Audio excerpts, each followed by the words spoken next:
Margrave from Marketing for Hippies, and I'm here with Michael Margolis of GetStoried.com, and we're here to chat about niching, the lead up for my Niching for Hippies program, which you can check out at nichingforhippies.com.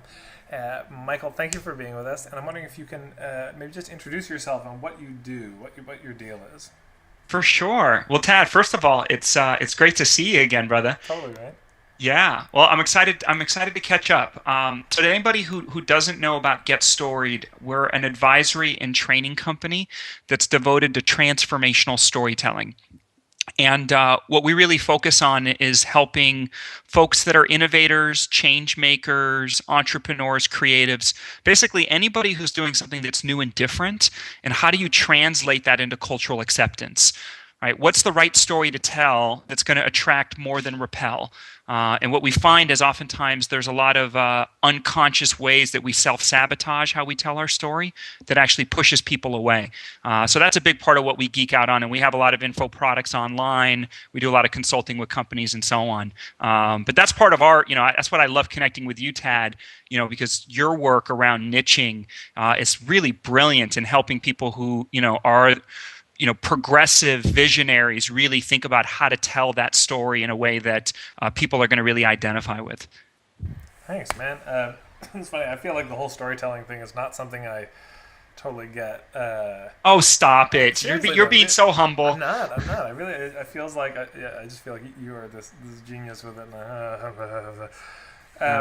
But so there was a bit of a pre-interview where you sent some answers to questions, and I actually just want to read what you wrote on the first response, because the first question had to do with what do you see as missing, what's not sort of being said, which is a question I got from you actually from our conversation.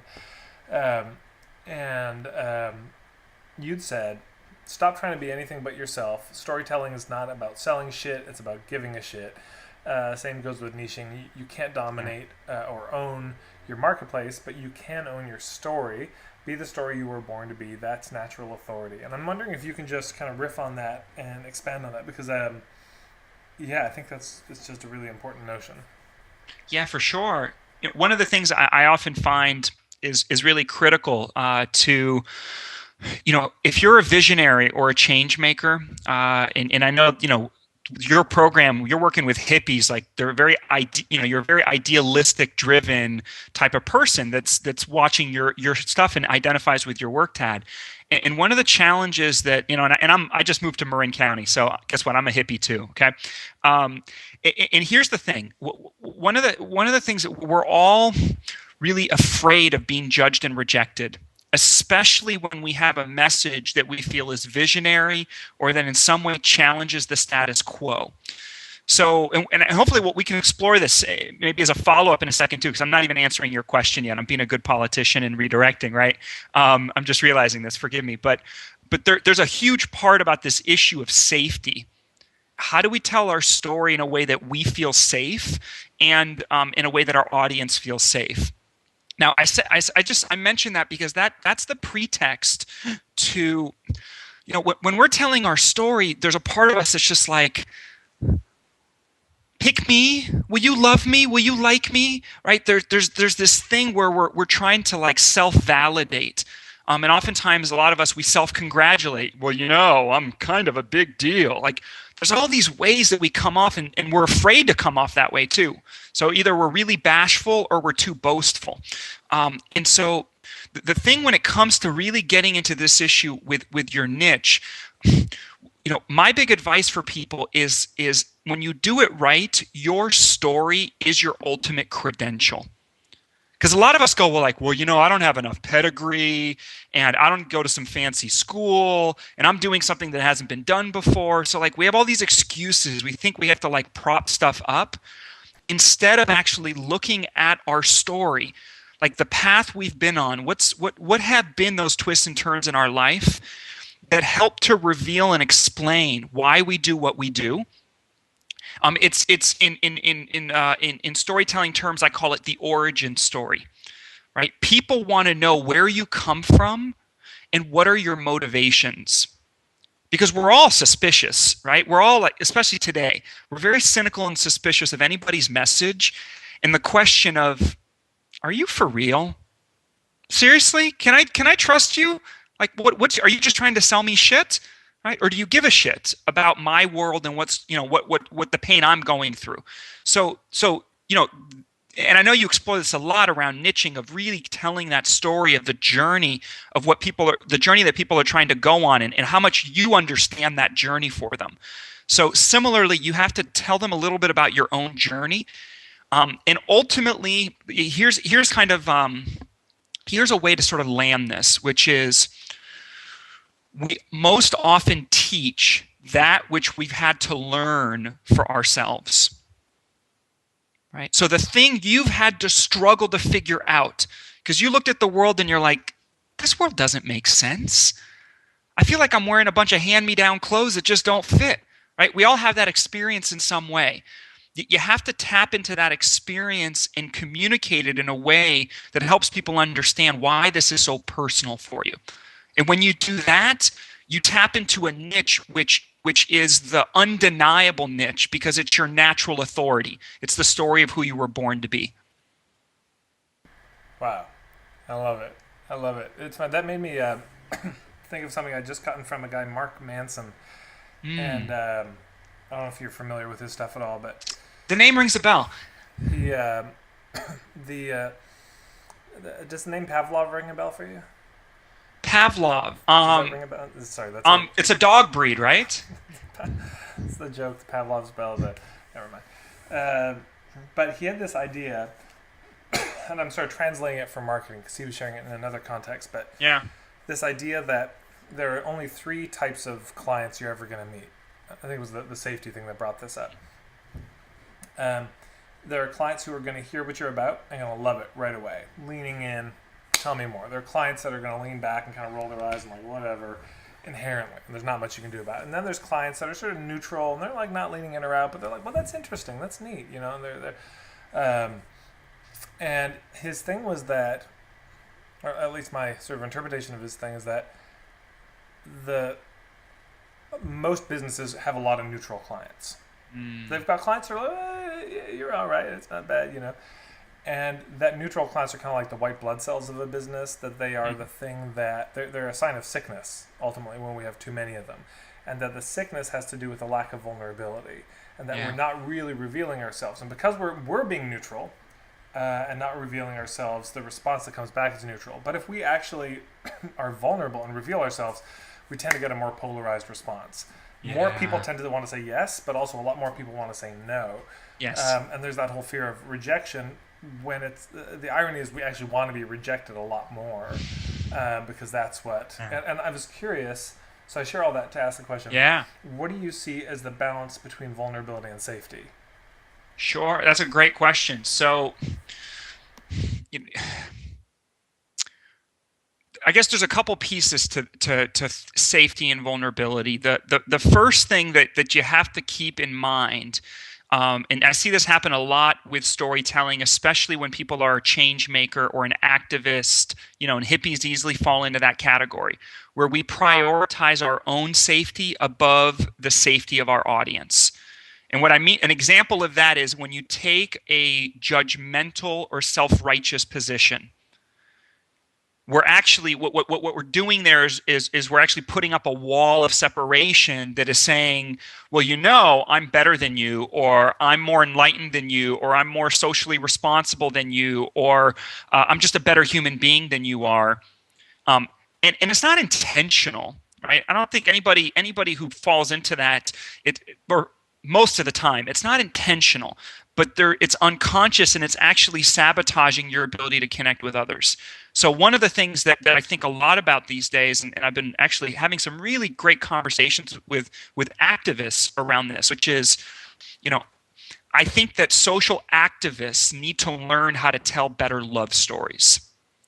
And what I mean by that is, oftentimes when we have a story of change, when we have a story of innovation, implicit in that message is we're asking our audience to reject their known world. And for most of us, that hits a kill switch, even if you have truth on your side, right? And I'm talking in the extreme example of like activists that are talking about some huge injustice or some environmental, calamity or something that's like, dude, don't you see this? We got to do something. But what happens is we often trip up and activate people's fight or flight mechanism. And that kind of speaks to exactly what you were saying around polarizing reactions from people.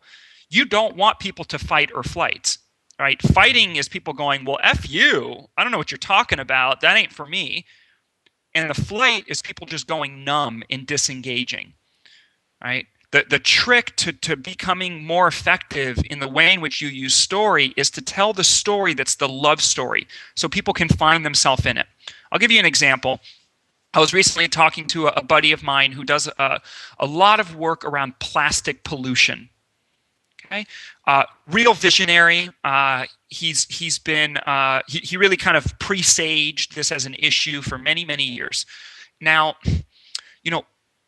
one of the challenges with plastic pollution is, out of the gate, you're talking about a subject that's like, we're kind of fucked up. We're killing our earth. Like, there's all this trash. We're polluting. We're poisoning ourselves. Like, it's kind of a Debbie Downer message. Who wants to listen to that? But imagine what happens, the difference, if you start from the place of actually talk about sincerely from the heart why you love plastic. Right? Plastic is like the alchemicals ingredient. Like it's of the 21st century. It can take any form, any shape. It's flexible, it's adaptable, it's portable. Like, it's embedded in all these hidden places. Like, our way of life is built on plastic. And so we have to like celebrate and own that. And it's only from that place that we make it safe to then also say, well, but I know a lot of us kind of get a sense that like plastic is poisoning us. It's in our water, or it's like seeping in through our Tupperware and like all these sorts of things. And then you invite people into the paradox of that. It's a far more interesting story to tell, right? Because none of us are perfect, and you kind of have to find like, what's the balance? It takes the story and you're turning it into more of a conversation of like my experiments with truth.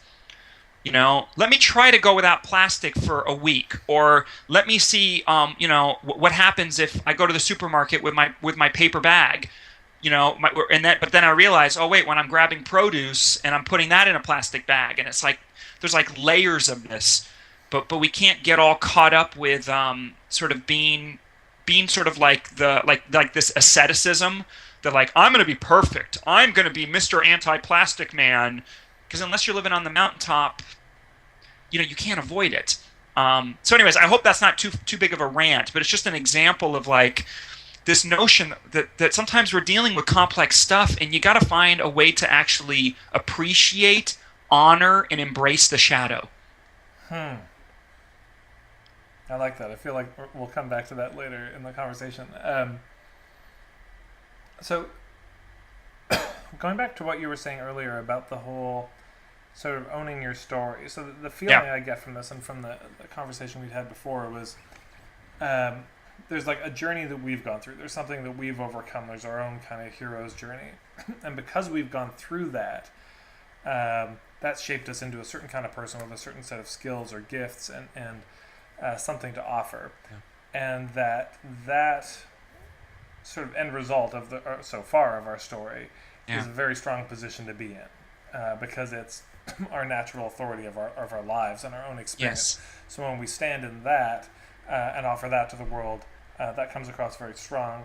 And there's something that we can discover through looking at our own story about the people that we're here to serve or could serve. Yes. And I'm curious, like, how you see that connection. Like, if somebody was like, I just have no idea, what my niche is, what's the process that you would be taking them through? Great question. Well, it goes back to part of what you were asking me as well, which we'll get to about this, like what's missing from the conversation. I mean, the place to start is to ask yourself, what is the riddle you're trying to solve? For each of us, we have a different riddle, which is like a core curiosity about how the world works, because we at some point or another witnessed or experienced something where we went, this just doesn't make sense to me. There's got to be a different way, right? And that could have been a pain or a trauma that we experienced directly or we witnessed occur to somebody else. And it's from that place. So for me, for instance, I grew up across a lot of cultures growing up as a kid. I was, born in the States, grew up in Europe till I was 10, moved to West LA in 1986. Imagine Swiss Lederhosen boy in surfer skater culture, right? So like I always was lost in translation, and had a hard time communicating and relating to people. And that's a huge part to what informs my passion and interest in storytelling. Also, I come from a really hyper creative family. My dad's an inventor. My mom's a toy designer. So, like the ideas part comes easy, but how do you get others to see the same thing that you do, right? So, like that's what's really personal for me. So for each of us, there's something that's personal, and that's what you have to explore for yourself. You want to think about, for instance, one of the metaphors I talk about this is superhero origins. Right? So if you think of your favorite superhero, Batman, Wonder Woman, Superman, they all have an epic origin story of how they came into their powers. Because we forget, there are few superheroes that are born superheroes. Instead, you become a superhero based on circumstances and the choices that you make in the face of those circumstances. So, Batman saw his parents gunned down, before his eyes, as a young child, right? And so he then took his family fortune and dedicated himself to trying to basically make the world whole again. This is the journey we all go on, right? We start at a place where we're born into a world and a culture, and at some point, we realize that we don't really fit in or belong. Like the world as we know it and understand it doesn't make sense. And we're eventually pushed out or thrown out of that place of the ordinary known world, our home, our comfort. And we go out in the wilderness. And it's that classic hero's journey and trials and tribulations and your allies, and your mentors and all these sorts of things. But we often think about that hero's journey of ultimately getting to the dragon and slaying the dragon and top of the mountain, whoa, and it's like Excalibur, you got the sword and you're getting the insight and the wisdom and all that. But the hero's journey doesn't end at the top of the mountain. We often forget the second half of the story, which is the long walk home. It's making your way back down the mountain, and we're usually so high on our shit. We're like, man, wait till people get a taste of this, we're doing the happy dance, and we're expecting this big ticker tape parade and a hero's welcome back in the village. And once you get there, people don't really get what the hell you're talking about. Some of them are even a little indignant about it. So part of this, here's the challenge when you think of the hero's journey, is we get high on our shit really easily. All right, Tad, I'm the hero of my story. Great, everybody. I'm going to build my brand positioning. Everybody, I'm a hero. Here's my superhero powers. Please don't do that. That's not this. That is how that's how you take story and you turn it into TNT. It's dynamite. You can hurt people, including yourself. This is not about getting so caught up in your own crap. It's actually about having empathy about the journey, because you're connected to where was the pain and struggle for yourself, right? And it's because of what you have had to swallow. It's about your own scar tissue that you're able to then actually hold a space and witness what others on a similar journey are going through. That's what you need to convey. And that's how you tap into that authenticity and vulnerability in order to be able to communicate to people, yeah, this is in me. It's in my bones. I know what I'm talking about, right? Because I've seen it. I've witnessed it. I care about it. Which is such a different place to be in than the place of posturing or pretending or trying to be something that we're not. One of the quotes that you'd written was by De La Vega. So believe in yourself and stop trying to convince others. Yeah. One of the examples you'd given was the Lossy Man at the Marin Farmers Market, and I'm wondering if you can share about the Lossy Man. Dude, I love the Lossy Man. So I just moved to Marin County. It's San Francisco Bay Area, just north of the Golden Gate Bridge. And it's totally like the hippie commune of the Bay Area. But one of the coolest things here is every Sunday at the Civic Center is the third largest farmers market in the U.S. It's massive. Wow. Okay, and there's got to be at least 200 different stalls and stands. About half of them are organic, wild stuff everywhere you look. And this has become one of my new rituals. Every Sunday morning, I go to the farmer's market and I get my provisions for the week. Now, there's this guy who has a lassi stand. Now, anybody who doesn't know, lassi is an Indian yogurt beverage. You know, if you ever go to Indian food, you usually get like the mango lassi and so on. And so he's got a stand that specializes, and all he sells is lassi. He's got usually mango, strawberry, sometimes blueberry, also some rose water. And it's the only thing he sells, using organic Strauss farm yogurt, some wild spices. He's got like a signature bottle that, in terms of, you know, it's like a big wide bottle, and you know, people love it so much that next to his whole display is usually about 20 or 30 bottles that the customers bring back just because they love him so much. It's Marin County, right? People don't like to recycle. They're like, recycle's the last thing you should do. You know, you should always reuse. So anyways, that's a whole nother story, right?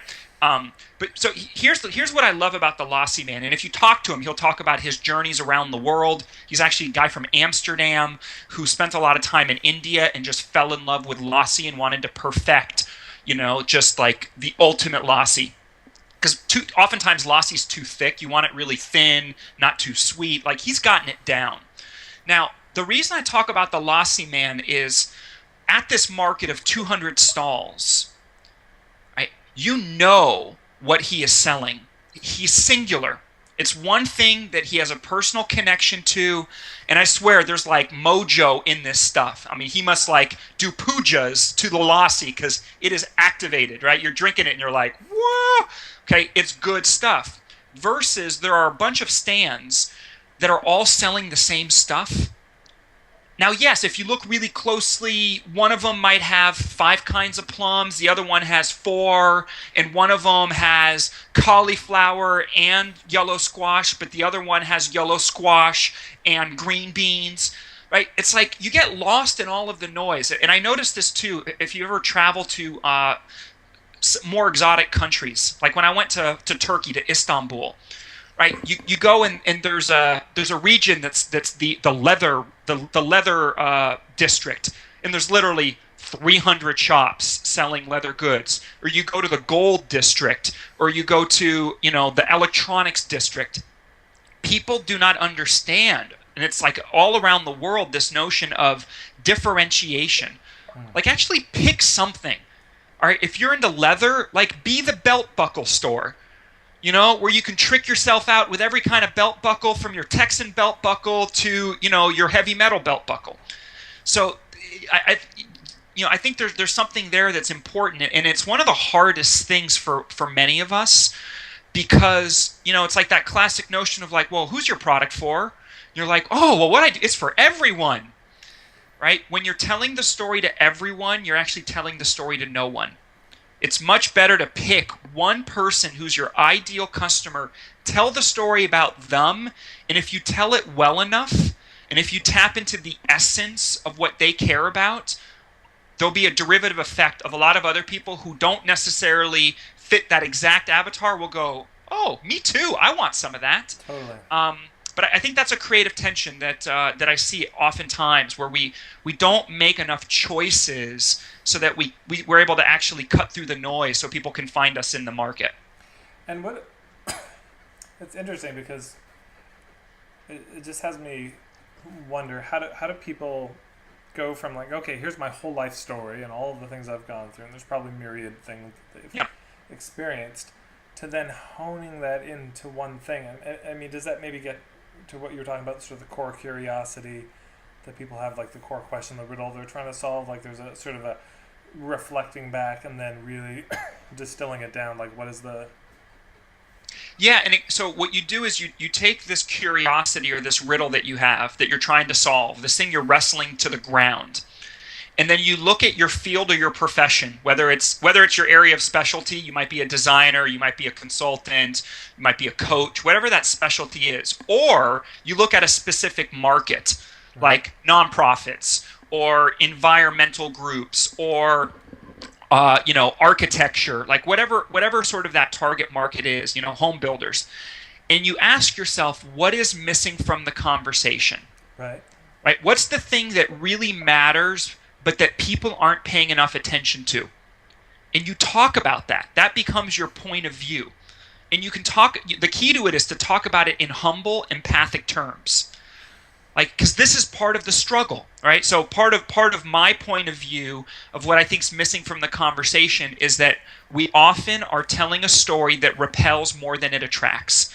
Because of these ways we're self-sabotaging, all of these issues of safety, how we tell our story, especially as a change maker, because we had this core wound of having to leave the culture that was our known world, and we had to learn the hard way, and we have all this scar tissue. And it's like, wait till the world, man, I'm going to show the world. You just wait and see. Like, we all have that little piece in us, and that's the piece that actually will self-sabotage being able to have your gift received back when you come back to the tribe.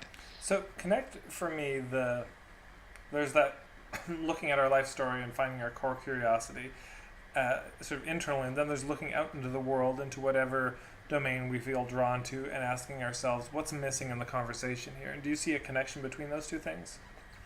Absolutely.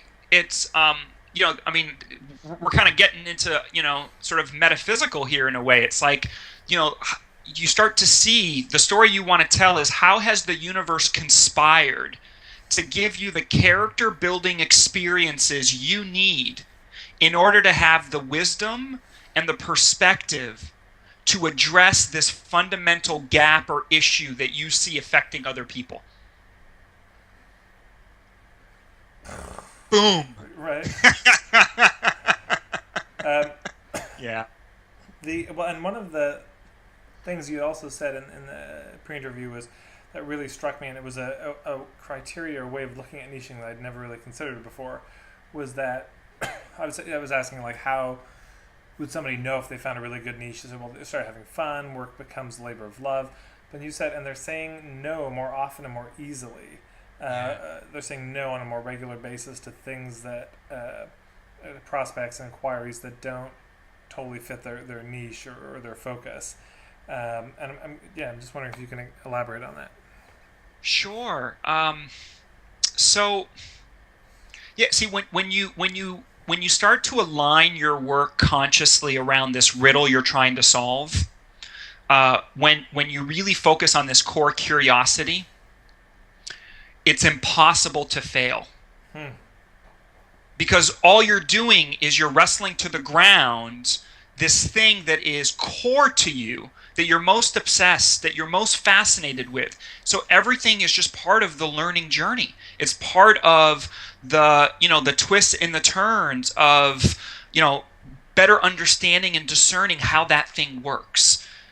And one of my dear friends and teachers, her name is Desda. One of her distinctions that I find really helpful is that actually there are two things that drive us that we have to be aware of when we're making choices, when we're discerning. Like, should I do this? Should I not do this? And I find for many of us, the challenge is not about the lack of choices. It's about the overwhelm of opportunities. Totally. And I suffer from this. This is one of my biggest edges. And I've this has been one of the biggest places of growth for me, and struggles continue. So there's two ways to look at this. All right. One of the questions to ask yourself is this in alignment with my life's purpose? Okay. And that's kind of like Dharma. That's like the riddle you're trying to solve. That's the like, dude, I am here to freaking conquer this thing, to wrestle it to the ground. Right. It's like that. It's that thing that's like you're cutting through. There's like this driving energy. But there's a second question you also have to ask yourself. Not only is this in alignment with my life's purpose, the second question is this in alignment with my soul's desire? See, your soul's desire, like all of our soul's desire, is to play, is to feel more connection and less separation. It's to be in the receptive flow of grace. So, right, so a helpful distinction there. Life purpose is very masculine, right? It's very yang. It's like, okay, that's the top of the mountain and we're going there. right? Whereas soul's desire is just what makes you happy, man. Like what makes you loved and feeling nurtured. And so here's the thing, when you look at these different opportunities that are in front of you, ask yourself both of those questions. And I often, it says sometimes you have to get physical, like put your hand on your gut and ask yourself those questions, like yes or no or maybe. Because sometimes you have to make a choice and you may go, yeah, this is in alignment with my life's purpose. And it's just what I got to do, right? Sometimes you got to like chop wood and carry water. It's life purpose, even though it's not what your soul desires. Right? And sometimes it's you can do something that's like, oh, that's going to be enriching and fun, and that might be the pro bono project that you do or something, but you realize, or it might be just the thing for shits and giggles that you're doing that enriches you. It's your creative outlet, but it might not be as directly connected to your life purpose. And then sometimes you get to do something and it's both, right? And then you hit the jackpot. I feel like I just kind of want to touch on the whole shadow thing again. Sure. So I'm just wondering if you can think of another example. A lot of the people watching this are sort of life coaches, healers, Yeah. etc. I'm wondering if you can think of an example of how one might be able to tell one's story in a way that would more attract and repel in that kind of a situation. Yep. One actually just came to my mind. Yeah. You can tell me if it fits. There's a guy, Daniel Vitalis. I don't know if you know him. I don't. He's one of my favorite people in the sort of health field. He started out in the raw vegan scene, but then has really woven in a lot of like indigenous traditional foods, superfoods, and I really like his stuff. But he, when he was doing his talk, he's like, I really like to party. He's like, it's like, I love to get drunk. I love to party. And he's like, so I live this cleansing lifestyle so I can do that. And he's like, and you can like have natural meads and, you can make your own ciders and wines and all this that are really healthy, but you can still like party and have fun. He's like, but that's why I live a cleansing lifestyle, so I can do this because I want to celebrate it. And so it's like, I just really saw with him embracing that shadow aspect of the partying and excess. Yes. And then being like, and because I like to do that, here's what I need to do to yeah. I love that example, Tad, because here's the thing we have to all remember. We're all complicated people full of contradiction. And this is what we're all trying to reconcile in the 21st century. We have more contradiction than ever before. Right. Because our world is less black and white. Right? All the old stories that used to tell us, here's how things work. Those are more fragmented. Right? So this is the struggle where there's the classic way we think we're supposed to tell a story is very much us versus them, protagonist, antagonist. But all that does is it reinforces and perpetuates this dualistic conflict, when in fact what most of us are seeking is a greater sense of connection, of reconciling the opposites, or at least realizing, yeah, sometimes, you know what, I want to get drunk and I want to rock out, and other time, but at the same time, I realize I need to balance that out with things that are nurturing and good for me. It really strikes me that is another way to look at niche. Like, where to start? So that one way I've been exploring it lately is how most of us exist in multiple communities. Yes, exactly. We go to Burning Man, but then we're also part of the corporate community, yep. And we are part of the local music scene, but then we're also in the raw food scene, and it's not like they overlap a ton, but there are points of overlap, and often like a niche, like a place in the ecosystem, is this that we can find is this overlap. Yes. Sort of in the external community, where yep. it's like, oh yeah, I really work to connect like the yoga scene and the punk rock scene. Yeah. Because these people are just like not healthy, and they're yep. healthy, but they have no edge, and I'm trying to, which is why I wrote this blog post about how oxymorons in business names are always compelling. Like, I just saw this one, fiercegentleman.com, nice, marketingforhippies.com, zenbitchslap.com. And that those did you say zenbitchslap.com? Zenbitchslap.com. Oh, that's a good one. Isn't that great? Yeah. BuddhistBootcamp.com. Yeah. My favorite not to be overlooked, fuck yeah cilantro. That's awesome. Just a fair warning, if anybody looks that up, not safe for work. Okay. Anyways, I digress. But those contradictions are interesting in the external world, merging these things. But it just struck me how in the internal world we have these contradictions, and when you can be somebody that can honor those and be like, hey, I notice I have a desire for this, but I also have a desire for this. And those seem to be in conflict, and that's a lot of my work, is exploring that tension between those two things. Then that's like a really interesting, grabbing conversation to have that is inherently a welcoming conversation. And then people may agree or disagree with our analysis or our point of view about how we explore that, which is where I think people will sort of come towards us or not. But that inherently, that's a pretty... it's a nice entry point for people. It's a nice welcoming story. What you just said so eloquently, Tad, right? In essence, what you distilled down is a way to have an epic story to tell. All epic stories deal with complex duality. They deal with these extremes and trying to reconcile these opposing forces within ourselves and how those opposing forces play out in the world. So if you can actually hold that, right, and hold that container for others, knowing that that's what everybody else is grappling with, that inner struggle, that turmoil, that creative tension, now you've got something that's got some legs, and that people will want to go on the journey with you, because that's a never-ending story. There's a Carl Rogers quote, the psychologist, and he said, that which is most personal is most general. Yeah. And it's like when we can really connect with that personal story we have in the personal struggle and between those things, and I guess for me in the marketing work, there's this question of, how do I sustain myself and actually get clients and pay the bills and be able to afford food? How do I sustain myself financially and also do, or how do I do that, and do the marketing and the business side that I need to do, but also feel good about it, and still be a part of community and not feel like I'm separate? And how do I weave those together? And that's a great thing for people to think about, is like, what is, because I feel like that gets to the core curiosity too, is like this. Exactly. It's like, yes, I witnessed something. I was just on a call with somebody, and they mentioned the phrase the good, bad, and the ugly, and it feels like an interesting way to look at it, is like that maybe when we were young, something really good happened that kind of blew our mind, that didn't fit our worldview. Where it's like, wow, somebody did something so kind, so charitable, and it could be something good that just is the thorn in our mind that becomes the riddle. It could be something bad that happened to us that was traumatic, but it could also be the ugly thing that we saw in the world. We saw something really ugly, so it's like, could be the good, the bad, or the ugly.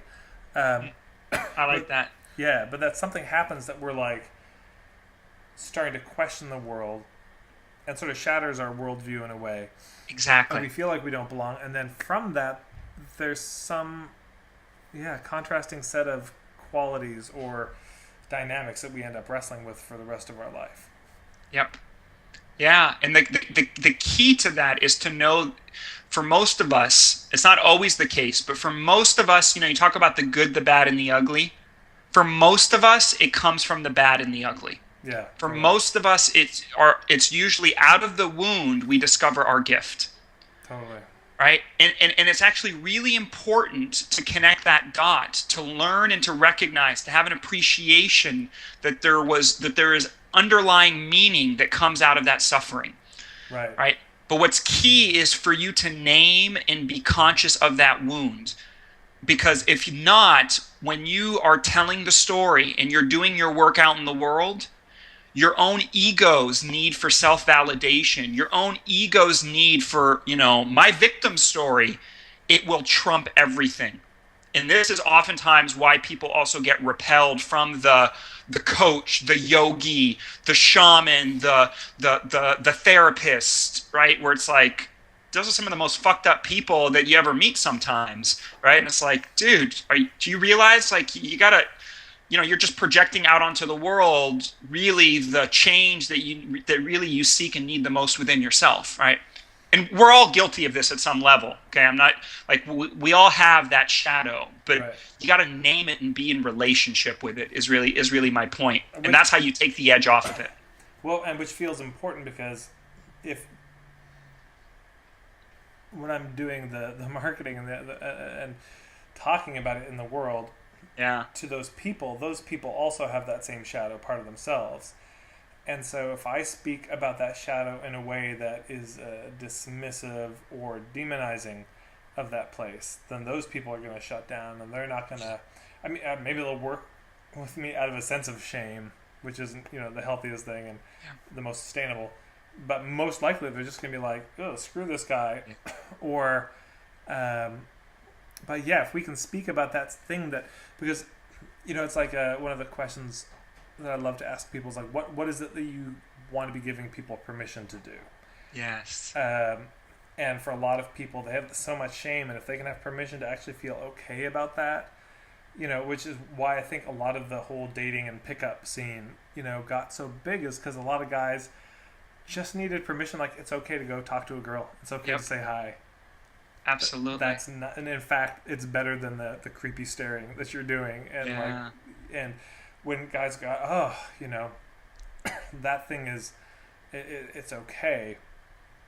They get permission to do that. So yeah, there's something about what is this thing that people are so ashamed of or afraid to do or feel so terrible about. And if we can name it, honor it, and be like, here's the purpose of that.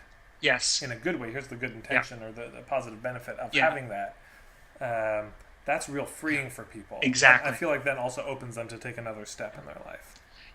I think one of the keys to that, Tad, is that we have to individually work on the charge, like the emotional, psychic, energetic charge that we have around our own wound. So I'll give you an example. Like, for instance, I've been married and I've been divorced. And I think I actually have a pretty I've really been able to metabolize that experience. I often tell people, getting married was one of the best decisions I ever made in my life. Getting divorced was one of the best decisions I ever made in my life. And I learned a lot about myself in relationship. I don't vilify my partner, despite all sorts of crazy shit, that just, as sometimes things go. But so, for instance, when somebody else is going through somebody else is about to go through a divorce, I can really have that conversation with somebody and I can hold the space because I empathize. I know what they're going through, and I can also share with them some of the things I had to learn the hard way. And yet, because I also have some distance and I've had some other relationships since, I don't walk around going like, man, my divorce, God, yeah, they're going to screw you over and this and that. I don't have all that charge around it. So I can hold that conversation. But I'll give you another example. I've been, you could say, blessed in some regard, in a way, in that I haven't really lost many people close to me in my life, in terms of really facing death from around significant others. So when I have friends who lose a parent or a loved one, I empathize. I try to be polite, but I don't know how to hold that space. I don't. I'll admit it. Whoa. I am out in virgin. I am out lost in space on that one. Totally. I don't know how to hold that space because I don't have the wisdom of having gone through those experiences so that I would have stories to tell and having been able to metabolize it into knowing. Yeah, totally. I think that's all of us can probably think of things like that. I think, before I went through my first heartbreak, I just had no idea. Right? And I was so arrogant. I talked to people, be like, "Oh, it's simple to get over. You just, this is how you deal with your emotions, and you just do this process, and you're totally, an LP thing, and you're totally clean, and it's fine." And I just had no idea until I went through it, and then it's like, I get it. Right. Yeah. Yeah. So speak to what you know. Boom. Nicely summed up. Yeah. Speak to what you know. Speak from what you know. Yeah. Yeah. And here's the beauty of that too. What you don't know, lean into it. That's the riddle you're trying to solve. Like, those are the experiences you should be seeking to deepen your own self-knowledge and world knowledge. You can't lose. I love it. Awesome. Well, I've got to run. I've got to host a streetcar concert in a little bit. But this is so great. Always such a pleasure. It's always so awesome catching up, Tad. I absolutely just adore you and what you're up to. Like, it's such a gift what you're teaching, your tribe to do. And anybody who's watching this and you're thinking about how do you tell a better story, especially around figuring out that niche. I mean, I've seen you in action, Tad, and you are a true genius at your work. So I hope lots of people sign up for your course right now, because it's one of the best investments they can make for themselves. God damn it. Yeah. If people want that, it's nichingforhippies.com. And Michael, if people are interested in your work and figuring out how they can tell their story better, how do they get in touch with you? Yeah, go to getstoried.com. That's GETSTORIED. And one of our popular courses is called The New About Me. Teaches you how to reinvent your bio into a story, and how to talk about yourself without sounding like a jerk or boasting too much. And then actually in Q1 of this coming 2014, we're rolling the next generation of Get Storied University. And we have a whole bunch of long-term master courses that we're rolling out that is going to go really deep into some of these issues of the shadow story, love story, origin story. Yeah, we're going to be bringing the thunder. So I'm really excited about that. In the meantime, go to my website, and there's tons of free resources. I've got a story manifesto you can download for free, all those sorts of things, and people can connect that way. Awesome. Thanks so much. I got to run. It's always catching up, bro. Talk to you soon. All right, take it easy.